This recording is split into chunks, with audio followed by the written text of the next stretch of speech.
Good evening, everybody. Yeah, it's a privilege to talk about these topics, and maybe tonight I don't want to address specific uh, diseases or strategies or treatments, but more talk about certain concepts and maybe just challenge the listener to go and think about these concepts and apply it to your own body and see how the changes manifest in your own bodies. So, yeah, the topic of biology of belief comes basically from a book from Professor Bruce Lipton, and I'll give his details right at the end. He's a microbiologist, a neurobiologist. Yeah, now I got myself a biologist or a scientist, which started experimenting way back in the 60s in cell biology. And his journey was basically to see that how the environment influence our cells. And this is where the topic from biology of belief comes from. So I want to start with a few concepts or statements and just remind you who and what we actually are as humans. So the first one is we are basically just a manifestation of a multitude of influences that form us. It's from our cultures, our morals, and our environment. And depending on where you grew up, your background, your family structures, and so forth, all these things create or helps to create the person that you are. The second statement that I want to make is our bodies are the manifestation of how we react to stimuli from our environment. And we hardly ever think about our environment or what our environment is. And it's not just the nature around us or the environment, but even also the relations that we live in or operate in, the structures that we operate in. All these things have an influence on how we react. The third thing is, remember, we are body, soul, and spirit. And from a health perspective, most of the time, doctors normally just focus on the body. Very seldom do we focus on the soul and the spirit. And again, I want to make the distinction here. This has got nothing to do with a religion. This is irrespective if you're a Muslim, Christian, Buddhist, or non-believer. These things we all have the basic DNA as far as this is concerned. This is a universal thing. It's got nothing to do with religion. So we got to remember that the spirit influences the soul and influence or manifest in the body, and vice versa. Right. We all live by a value system or a worldview. For instance, Christians live by the rules of the Bible, the Muslims live by the rules of the Quran, and so we can go on. Are you a communist, a Democrat, a Republican? These things all influence the value systems that or the choices that we make and how we live our lives. And then we are all shaped by our beliefs. So irrespective of where you live in the world, we are shaped by what we believe. The Bible has this verse in Proverbs 23, verse 7, which says, "For as a man thinketh in his heart, so is he." And I think this is, again, irrespective of where it comes from, as a man thinketh, so is he. A lot of the time we say one thing, but we mean something else, or we pretend just to be part of a structure or in a social environment, but it's not how we believe in our hearts. And that brings conflict in our, how do I put it? It brings conflict in our subconscious. And yeah, the body starts reacting, the physiology starts reacting to these conflicts. And this can sometimes become a war within ourselves, and we don't even realize it. Now, I need to just quickly divert back to a bit of neuro anatomy. So basically, if we talk about the mind and the body, we need to go and look at our neuro anatomy, we have a central nervous system, which consists of our brain and our spinal cord. And then we have the peripheral nervous system, which is all the nerves supplying all the muscles and skin and organs in our body. And this all have a feedback system back to the brain. The brain interprets the signals that gets to it, and it reacts, sending signals down to the muscles and the rest of the body again, or the organs. And it's all controlled by the brain, which is probably not probably, it is the most fascinating computer known to mankind. And we understand a lot of it, but actually in the bigger picture, probably less than 1% of what the function of this thing is now can change and shape who and what we are. So just on the brain basically consists of different regions, and each region has a different function. For instance, our frontal lobe, the front part of is where we have our cognitive reasoning. The back part, the occipital lobe, is where we see, for instance.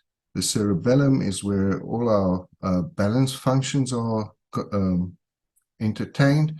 And then the midbrain is where all our vital functions, our heartbeat and breathing and so forth, is controlled. We've got the limbic system, which is the emotional brain, if I can call it that. And the left and right brain is connected. And these things all have different functions. So a signal coming up from the spinal cord normally comes into the thalamus, and from here gets distributed to different regions in the brain, which obviously determines the function of each part of the brain and how it will react and send it back to the spinal cord again. Right. A bit of neurophysiology. You might have heard these terms, that we've got a sympathetic and a parasympathetic nervous system. Now, basically, our sympathetic system is our fight and flight mode, and each and every organ in our body has connections of sympathetic and parasympathetic. Now, the sympathetic chain normally comes from our thoracic spine and our lumbar spine, and it supplies every organ. And for instance, if you go and just look at, you can do this on your own, your sympathetic triggers your fight and flight response. In other words, when somebody stands with a gun against your head, you need to get away. And your brain will send a signal down to your adrenal glands. Your adrenal glands will pump adrenaline and cortisol. It will divert all the blood to your muscles. It will increase your pulse rate, and it will increase your blood pressure because you need to get away. And in the same sense, the last thing that your body wants to do is to fight a virus, for instance, or go to the toilet. So that's basically the function of the sympathetic system. Your parasympathetic is just the opposite, and your parasympathetic supply normally comes from your cranial nerves, which comes from the brainstem or the lower part of the brain, and a few nerves in the sacral area or the lower part of your spine, which normally controls the reproductive organs in the males and the females. Your function of your parasympathetic system is basically to put you in a rest and digest. And the best I can describe this is when we go to the toilet to defecate. The last thing you can do is, if you're sitting on the toilet, is if you want to fight and flight and run. Everything needs to relax. You need to, and that's what the function of the parasympathetic system is. Now, we as humans are basically designed to be in rest and digest. The parasympathetic system should be in overdrive the whole time. Yet, in today's life, with all our stresses and stuff, we are mostly 24/7 in a fight and flight response. And if this balance is not there, we will see the manifestation of diseases. Right. Now, tonight's topic is basically about the conscious and subconscious mind and how this influences our health. Now, this is the iceberg that we normally see. Most of us are very familiar with a conscious mind. This is our reasoning mind, but it only controls less than 5% of our daily activities, 95% is happening in our subconscious, the stuff that we can't see. This is the way we are programmed. That computer, the brain, has got a program, and it will only do what the program tells it to do. And this subconscious is basically programmed from the word that you are conceived in your mother's womb. All the impulses from your mother, the surroundings, the environment that she grew up or which you were conceived under, all these things start programming your subconscious so that you will somehow respond to what happens in the subconscious. 95% of your life happens in your subconscious. We don't think about breathing. We don't think about controlling our blood pressure or our electrolytes or pH balance. It's stuff that happens automatically. And this is all done and controlled by our subconscious mind. Now, I want to read this statement. The subconscious mind is a fascinating and complex aspect of our mental processes that influence our thoughts, emotions, and behavior. Despite its importance in shaping our experience, it remains largely unknown to the conscious awareness. Think about the thoughts, emotions, and behaviors that you're doing. How much of this is a conscious decision that you take, and how much of this is just happening? How do you feel if somebody tell you you're stupid, you're ugly, you're useless, and you'll never be a success? Or if somebody praises you for the smallest thing? Gratitude. Those are all emotions that get triggered, yet we hardly ever think why and how it influences our mental state.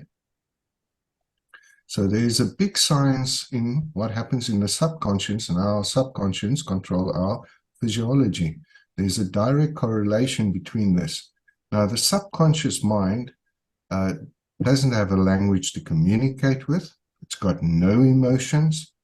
It's a storehouse that records all our emotions and our feelings. It makes our personalities. We cannot connect, or we connect with it, especially during the night when we sleep. And we can only access it through meditation, hypnosis, and what we call these days quantum energy. Now, for what it's worth, just to divert a bit, our brain, we can measure the energy in the brain or the electric activities in the brain. And basically, we use a EEG, and it measures different frequencies of energy. So most of us have alpha, beta, delta, theta, and gamma brain waves. And a child, for instance, is programmed from the age of from birth to about 7 years in a theta state of energy waves. Now, theta is the state in which we are normally hypnotized. And for instance, a child, or with that science behind or knowledge that we have now, we know that children up to the age of about 7 can't really think for themselves or reason. Even though they ask a lot of questions, they are normally monkey see, monkey do. And because they are in that theta state, whatever they see, they will conceive, and that's how the brain is programmed.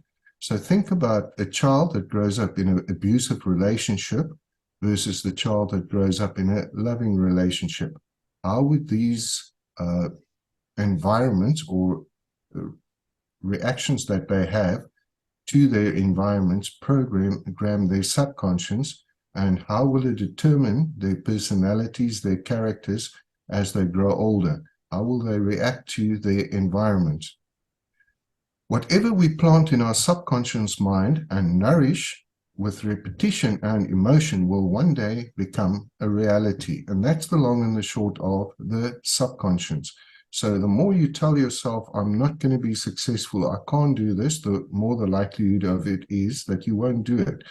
And the funny thing is, about 10 minutes ago, Novak Djokovic, after his 23rd Grand Slam victory, actually made this statement in his speech where he said to children, whatever you can think and believe, dream, you can do.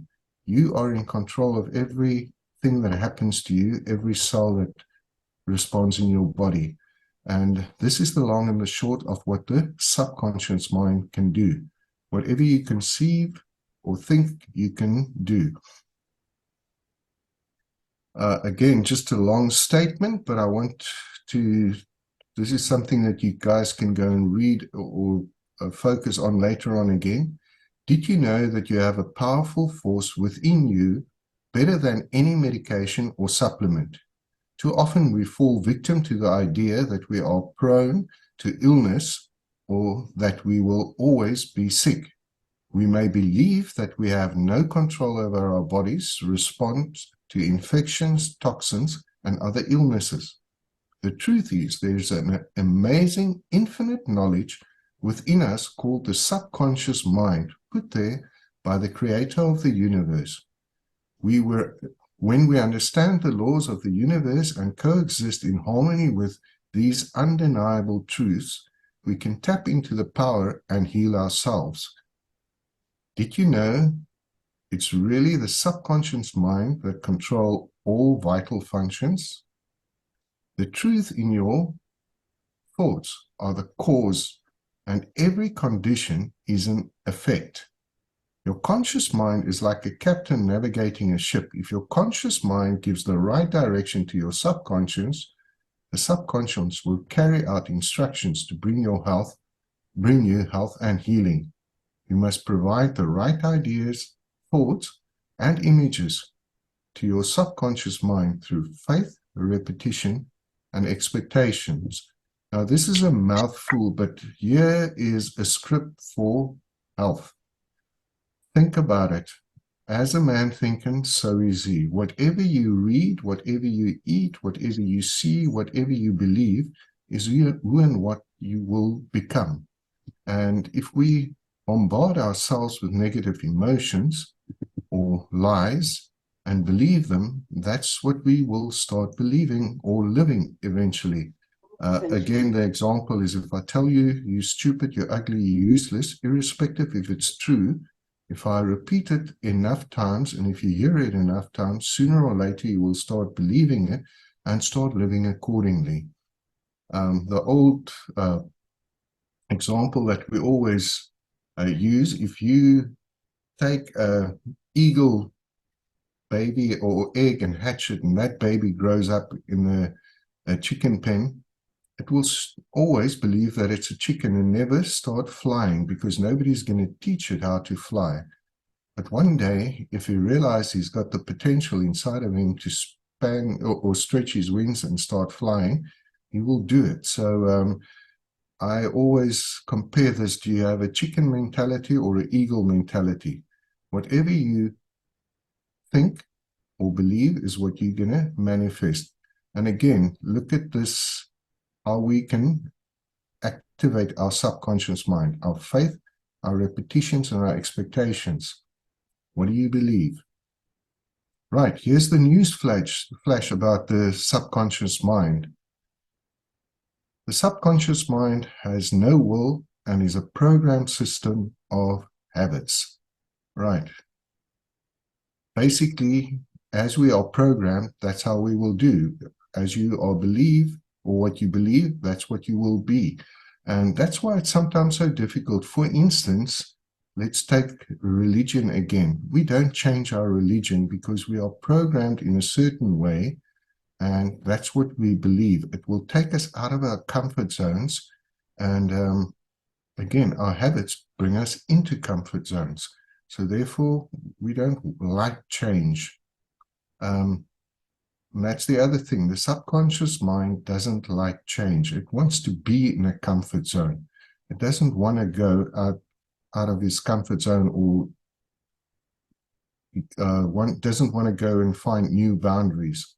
It can the subconscious mind can't distinguish between truth, false reality, and fiction. And this is something that I can demonstrate to you. Clearly, we've got a thing called a two-point discrimination. You guys can go and do it on yourself. For instance, if you take your arm and you put two pens on it and ask yourself, How many pens do I feel? Close your eyes and then let somebody else put that pens on you. And you will see that most of the time, people can't discriminate on how many pens actually touch their skin.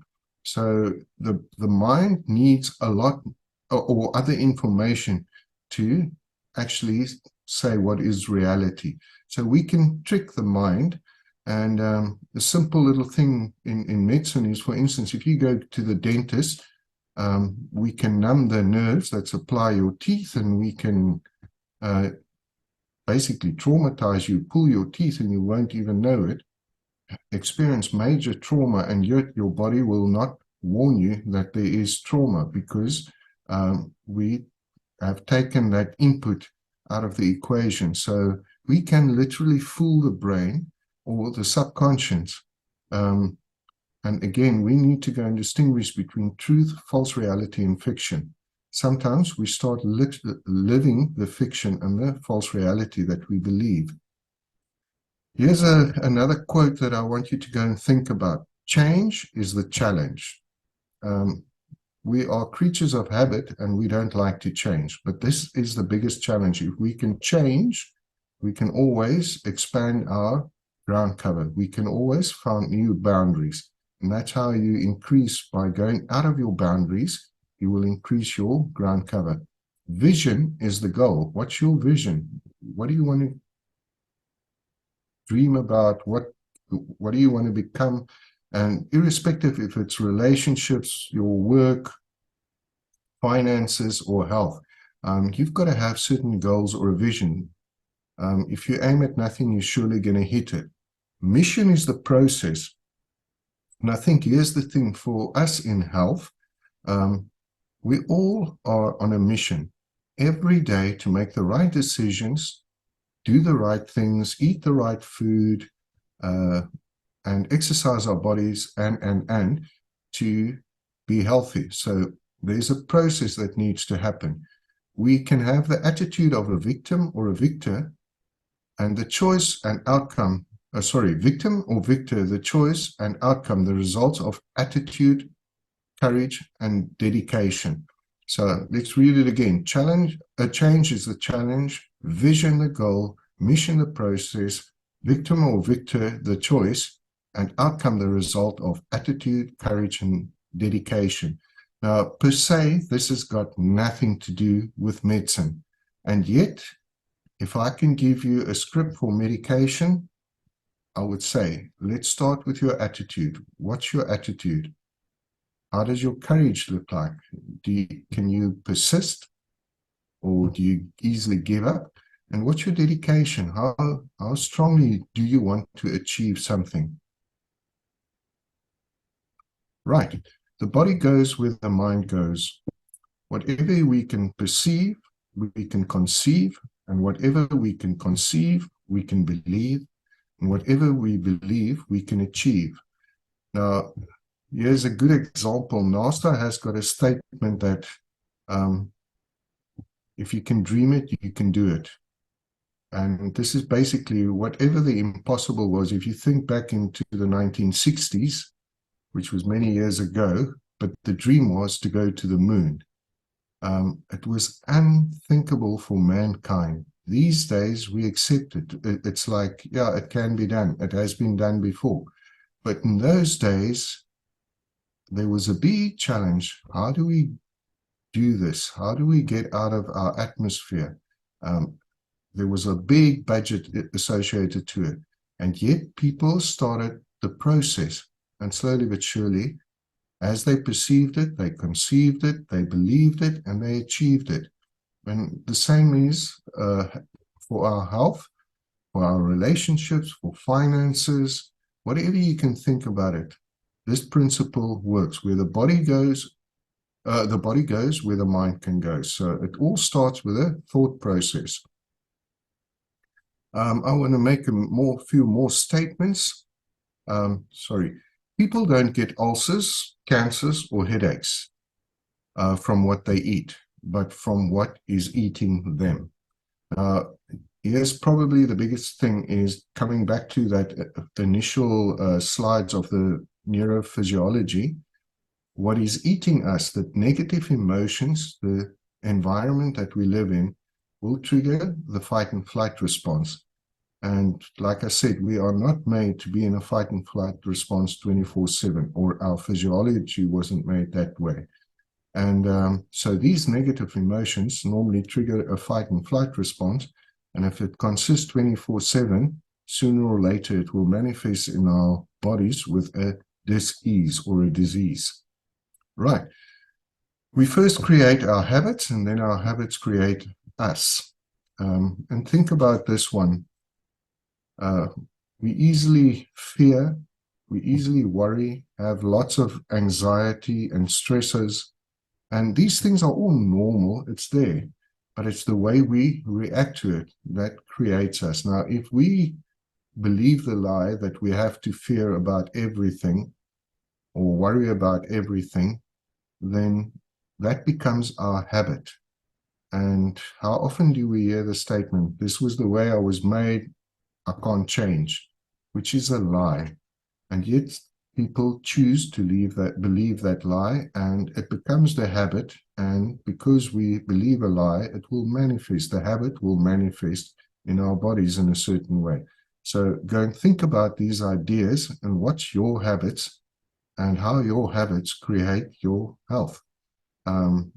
If we eat wrong the whole time, we become fat and unhealthy. And then we say, but this is who I am, I can't change, which is the lie. If I change my diet, my habits, start exercising, living healthy, reduce my stresses, obviously the outcome will be something different.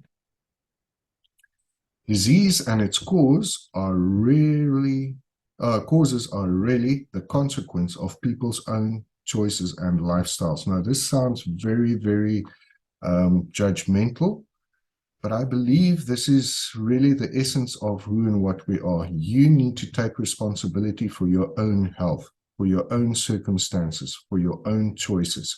Again, if we go to the previous statement, you create your habits and your habits will create you. If you create a habit of a calm, collective lifestyle without worries and stresses, or learn how to reduce your stresses or how you react to these environments, you will definitely have a different outcome and will not see all these diseases that we mostly face these days. Again, I'm just making statements here.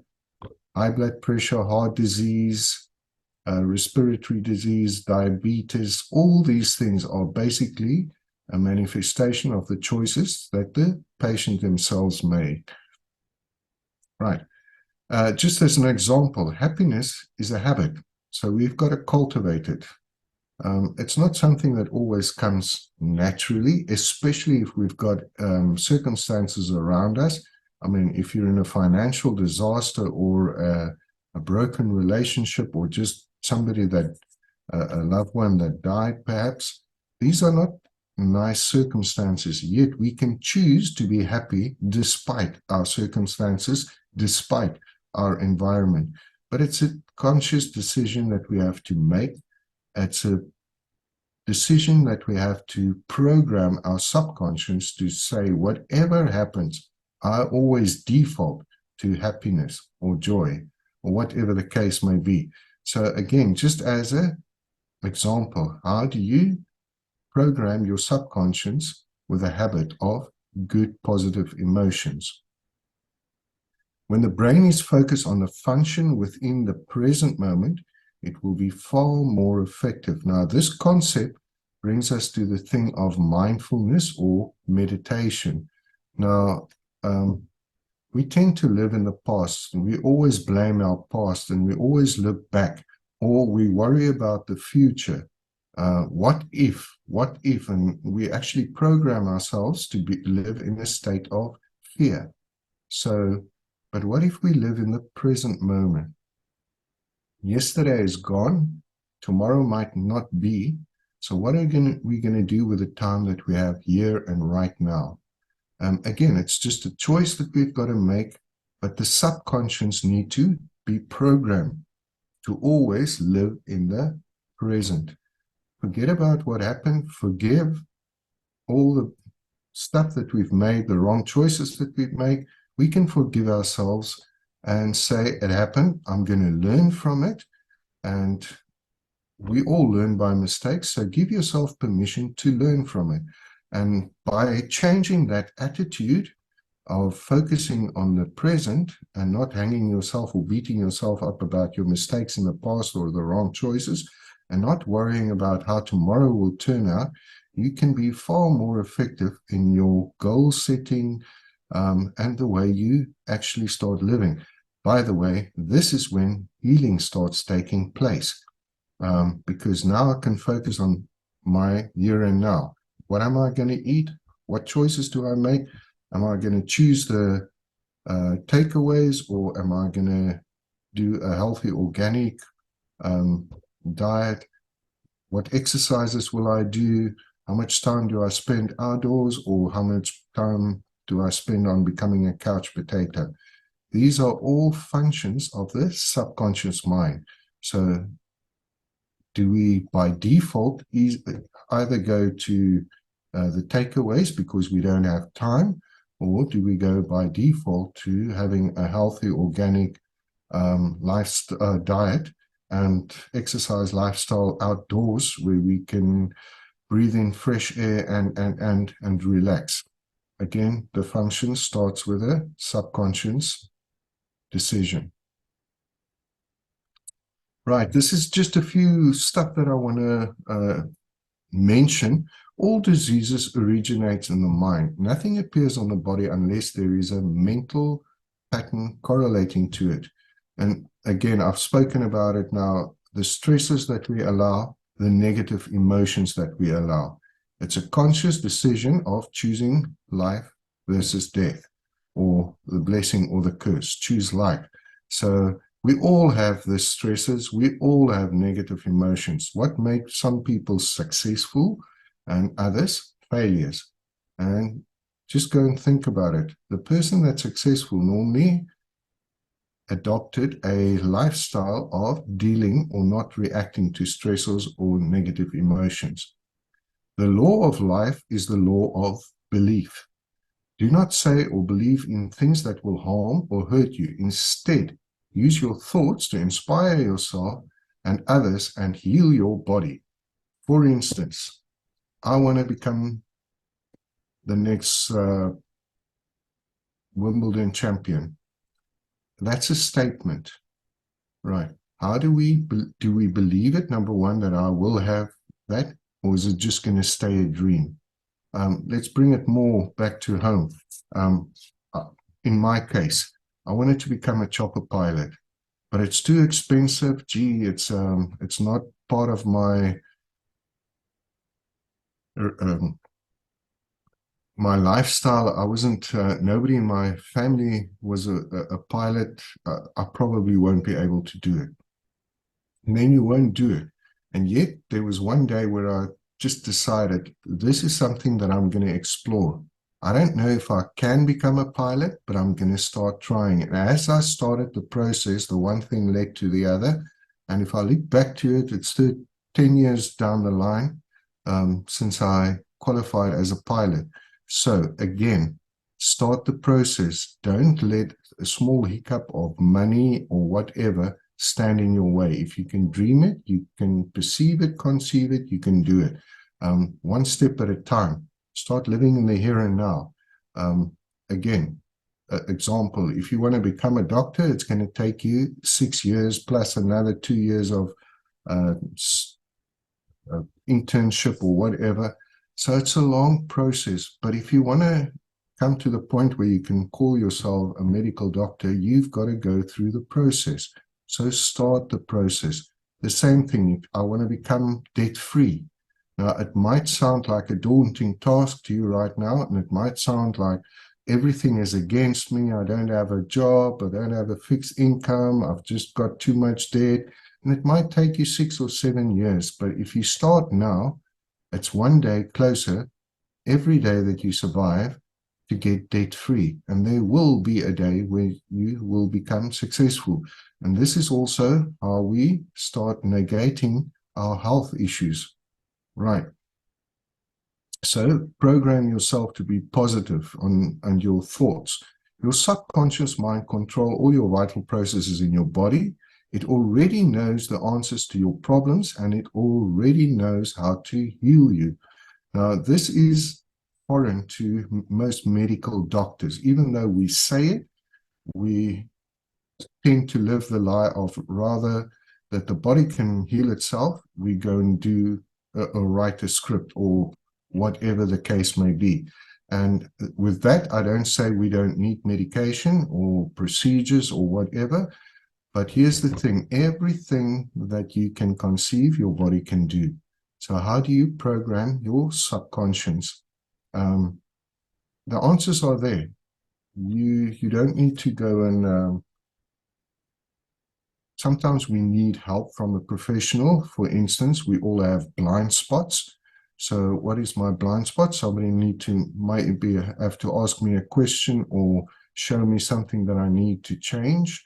But most of the time, your body will respond to what you instruct it to do. Again, the simple example, I'm overweight. I change my diet, I change my lifestyle, I'll start losing weight, and the body will respond. You will disappear, or your blood pressure problems will disappear, and. So the law of action and reaction is universal. Your thoughts is the action, and the reaction is the automatic response of your subconscious mind to your thought. Again, go and think about this action and reaction thing. We, most of the time, because we're creatures of habit, we react to our environment. We react to our emotions. We react to our thoughts. And again, if your thoughts are negative, your emotions are negative, we will react, and the actions that we will have will be accordingly, normally negative, which will end up in a disease or symptoms of diseases. Prior to sleep, turn over a specific request for healing to your subconscious mind and watch what happens. Now, again, I spoke earlier about when we go into our theta state of programming or meditation. Normally, our body or mind is in a theta state just before we fall into deep sleep and just before we wake up out of a deep sleep.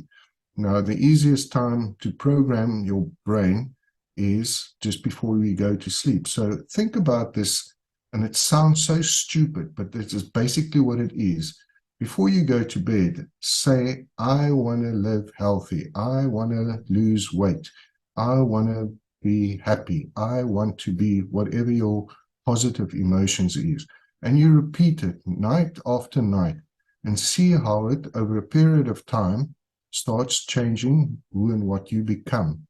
Because you program your subconscious will automatically default to that emotion that you have programmed yourself.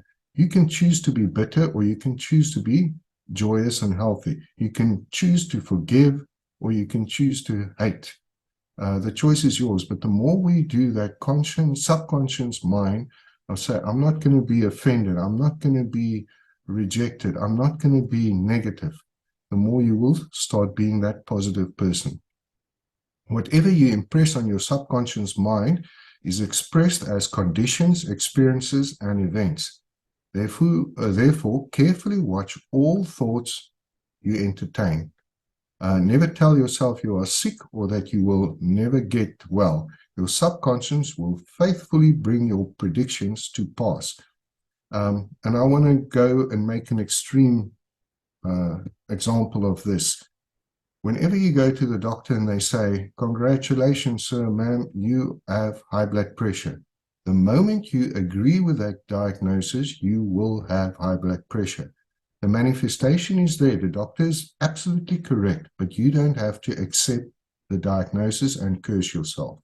You can say, that is the doctor's opinion, that is the doctor's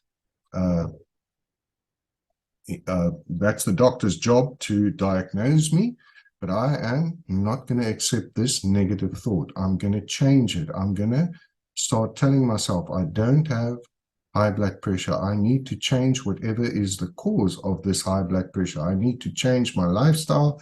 I need to change my stresses and start walking out of this condition. Again, sometimes we need to take medication for a short period of time. If you break a leg, you need crutches till it heals itself. But we surely don't have to live in bondage for the rest of our life with a diagnosis like that. What brought it on in the first place? What can I change? If we just submit to the diagnosis, it becomes the programming of our subconscious, and we will be the person with high blood pressure or heart diseases. Right, we're nearing the end, so you can interfere with the normal rhythm of your heart and other organs by worrying and anxiety and fear. So feed your subconscious with thoughts instead of harmony, health, love, and peace, and all the functions of your body will normalize. Now, again, I can't stress this enough. This is the script that you need to start practicing. If you have the negative, what's the positive? There's always an alternative, and we can choose these things. I placed life or death before you, blessing or curse, choose life. So how will I program myself with harmony, health, love, and peace? Keep your conscious mind busy with expecting health and healing, and your subconscious mind will faithfully reproduce what you are habitually thinking. Therefore, tell yourself, I'm strong, I'm healthy, I will overcome adversity, instead of repeating negative thoughts. It sounds so stupid and simple. You don't need a psychologist for it. Like I said, just before you get into bed every night, switch off the TV, switch off the cell phone, go and lie down and speak this over yourself. I am successful. I am healed. I am an overcomer of adversity. I will be able to achieve all my goals. And it might not be today or tomorrow, but the more you speak it, the more you will see the manifestations of it. Your subconscious mind is something amazing if you can find the power or realize what power it has over your body. Imagine the solutions to your problems and visualize the outcome. What you feel will be accepted by our subconscious mind, and it will bring it to pass. Now, I just want to quickly mention this example. On the PGA tour, or the golf tour in America, they started doing an experiment with the professionals.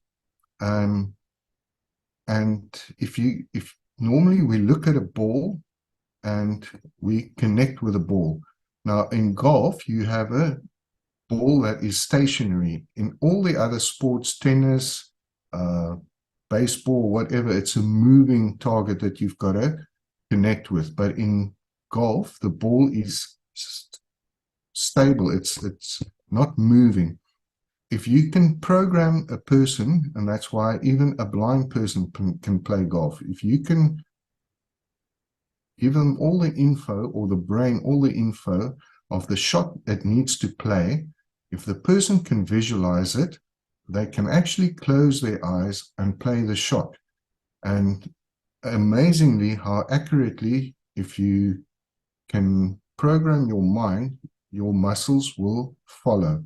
There's very good experiments that was done that people that can actually, if they do putting, for instance, look at the hole and not at the ball, just by the visualizing the putt that they want and how they're going to sink the putt, their body can actually, the muscles will actually follow where your eyes follow. And that's basically how you can, an example of how you can program your subconscious or your brain, and your body will follow where your brain goes. An amazing experiment. So it's just, I don't think we've actually touched the tip of the iceberg as far as this is concerned. Faith is like a seed planted in the ground. It grows after its kind. Plant the seeds of good thought with faith and expectancy, and it will manifest in your life. And again, we normally look at these things as a faith or religion-based thing, But think about it if you make it practical on your health. If you say, it's winter time, I'm going to get the flu and the cold this season, it's probably what's going to happen. If you program yourself and you say, my immune system is good, I won't get this, I will fight this, the subconscious will do it. The same thing with cancers. We tend to agree to the diagnosis if we are diagnosed with cancer. That's good. The doctor made a decision or a diagnosis on what he sees practically, but our mind, our body has a choice of how we will react to it. And that depends on how you program your subconscious. So if we start thinking about this, that basically what we believe, what we program our subconscious, that's what's going to manifest. Just a few thoughts. How do we change these things? And this is my script for good health. Appreciate life. There's always something that we can have gratitude for. In the worst circumstances, there's always something positive that can come out of this. As believers, again, we've got this attitude that God let everything happen to the good for those who love him and are called by his purposes. So there will be something good. I can't or might not see it, but if I believe it, I will experience the good in it. Appreciate life. Choose friends wisely. You are what you see, what you eat, what you read, what you think. Seek wise counseling. Our friends can sometimes motivate or influence us negatively, or they can motivate us and lift us up. So choose wisely the crowd of people that you surround yourself with. Be considerate, serve others. And the big question is, how do you make other people feel? Remember that we always joke about karma. What we sow, you will reap. So if we sow a good harmony and a good environment, we will reap the benefits of a good environment of peace and comfort and good relationships. And if we work, don't make debt, for instance, we will have a good financial prosperity and so forth. So think about these things. Be considerate to yourself and to the people around you. Learn continuously. What's the next level? There's always more. The moment we stagnate, our brains are starting to rot. And the more we start learning and start exploring and doing new things, the more we can create new brain pathways. And this is basically the process that by how we learn. Unfortunately, sometimes I look at older people and I think, oh, what happened here? Why is this brilliant professor now suddenly a dement person? And a lot of the time, the sad thing is they all lived for the point to go and retire. They stopped their lifestyle of exploring, and suddenly the brain just gives way. A lot of these people, if you start stimulating them again, giving them new ideas and start exploring again, it's amazing how the mind can revert. And we so easily label people as being dement or having Alzheimer's, yet we hardly ever take the time to go and ask the question about how can we retrain the brain. And again, this is a topic for another day, but I firmly believe the more we learn and the more we continue learning and taking ourselves out of our comfort zones, out of our habits, the more we can train or reprogram our subconscious. Creative problem solving, and this is the process that I was talking about earlier. Think outside the box, go where you've never been before. As long as you're in a comfort zone, that's your habit. Your subconscious will not change. We deliberately have to go outside the comfort zone, think outside the box, start doing things that we've never done before. And once we start doing it and exploring, we will see how it will change our lives, how we start growing and, become creative in problem solving. Most of us, our habits, we want to be spoon feed. Give me the answer. Go and explore it yourself. and see how it changed your lifestyle. Do what you love. Do not conform to this world.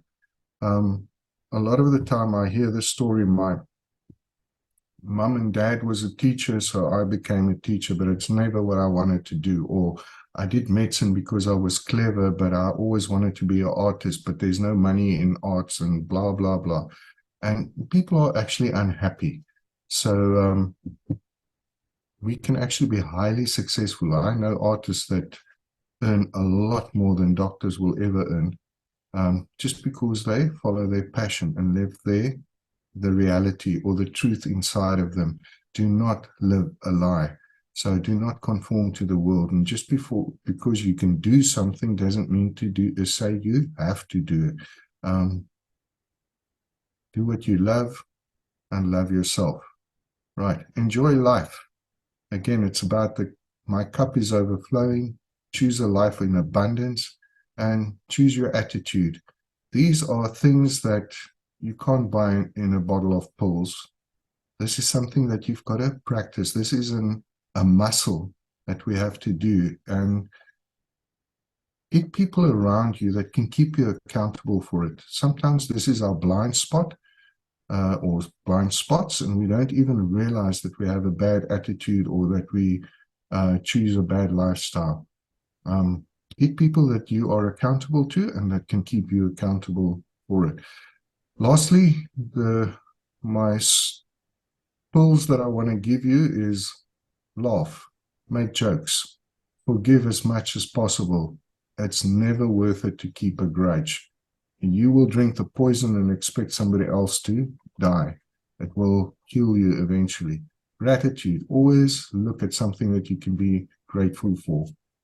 Invest in relationships. And sometimes we think we're alone on Mother Earth. Think about somebody that you can just smile at, somebody that you can just put a hand on and say a word of encouragement. The street person standing next to you who hasn't got hope. Maybe that one smile, that one word of encouragement can lift him out of a dark hole of depression or whatever. Keep your word. The moment we start lying to ourselves and the people around us, we put ourselves in a fight and flight response. And whenever we are true to ourselves, true to our values, true to our belief systems, it brings peace and a calmness around us. And this will manifest in our health or the diseases and symptoms that we find around us. Meditate. There's a time, you've got to have me time, and make sure that each and every day that there's at least 10 minutes or half an hour a week you can just spend time with yourself. Just go and relax, meditate if it boils down to it, and try and focus your brain on the here and now. Try and write down to all the negatives in your life and how you can change it and start reprogramming your brain. But make time for yourself, meditate, and mind your own business. We are so concerned about what people say and think about us, and that's their problem. Let's focus on who and what we are, how we can become better people, and how we can influence the world around us. Right, optimism, see the glass half full. It's a choice that you have to make every day. Love unconditionally. Be persistent in what you do. Endurance is what will make you a failure or a success. Endurance, you can't finish the race unless you run over the finish line. So even if it's just one step at a time, keep on doing it till you reach your goals. Be proactive. Life doesn't normally come to us. We've got to go and fetch it. The blessings are only for those who fetch it. So be proactive. If you make a statement, put action to it, then you will be successful. Care for yourself. Look after your own body. Look after your own circumstances. Think about how each decision that we make has an influence on ourselves before it influences the people around us. And normally, if we have good decisions for ourselves, it will also have good effects for our surroundings or our environment. Self-confidence. Again, I believe as a believer, this is something that is God-given, but it's something that we need to practice. It comes by faith. I know I can do it. I believe in myself. I speak these things. And the more I do it, the better I get. Yeah, I do fail. I do make mistakes, but I learn from my mistakes. And it's not necessarily a negative. I change the negative into a positive. Take responsibility. If you made a mistake, admit to it. And yeah, if you pay the penalty for it, good. That's your experience. If you want to become the expert, you have to have at least 10,000 hours of experience of a skill or subject or whatever. So make the mistakes so that you can have all the knowledge, all the experience of how to do things. But sometimes we need to take responsibility. If we hide from the responsibilities, we will never become the best in our fields. Positive emotions versus negative emotions. We know this, the fruit of the Spirit: love, joy, peace, patience, kindness, goodness, faithfulness, gentleness, and self-control. Man, what a wonderful script to have. If I need life, this is what I need to indulge in. Right, versus the negative, which will always lead to the diseases that manifest in our body: bitterness, unforgiveness, jealousy and envy, fear, lovelessness, and rejection. Now, please, guys, I don't think this is rocket science. I don't believe this is the medicine that we were taught at medical school. But I think this is the essence of what influence our subconscious. And if this stuff is in conflict in our subconscious, we will experience the diseases in our body. I think I'm going to end here by just going back to the book of Professor Bruce Lipton, The Biology of Belief. This is a wonderful book that I can recommend. It's got all to do with how we are programmed from our mother's womb, our lifestyle experiences, and how we are programmed, communication, and so forth. There's a lot of info in here. But in essence is basically what you are, what you believe. And our genes are plastic. It can change. Our genes, we might carry a gene that manifests with cancer, but we can take control. We don't have to switch on the gene to manifest the cancer. We can actually take control and say, even though the gene, I do carry the gene that can have this cancer, I can control or program my subconscious not to switch on that gene, and your genes can change. So on that topic, Jasper, I think it's enough for tonight. Thank you.